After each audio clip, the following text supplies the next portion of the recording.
কোনো গ্যারান্টি আছে যে আরেকটা নামাজের সুযোগ পাবো? তাহলে প্রতি ওয়াক্তেই আমরা এটা ভাবি না কেন যে এটা আমার জীবনের শেষ নামাজ হতে পারে?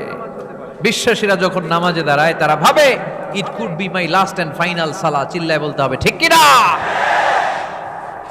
এজন্য আল্লাহ বললেন ক্বাদ আফলাহাল মুমিনুনাল্লাযীনা হুম ফি সালাতিহিম খাশিউন। সফল হয়েছে তারা, ঈমান এনেছে যারা।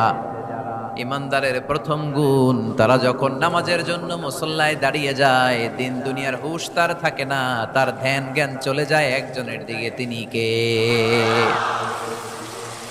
ধীরস্থির ভাবে সালাত করতে হবে, তা'দিলুল আরকান মেইনটেইন করুন। এক সাহাবী নামাজ পড়ে আল্লাহ রাসূল সাল্লাল্লাহু আলাইহি ওয়াসাল্লামের কাছে আসলেন। আল্লাহ রাসূল বললেন সল্লি ফা ইন্নাকা লাম তুসল্লি, যাও নামাজ পড়ো, নামাজ হয় নাই। আবার নামাজ পড়লেন, আবার আসলেন, আল্লাহ রাসূল একই কথা বললেন, সল্লি ফা ইন্নাকা লাম তুসল্লি, রিপিট ইউর সালাত।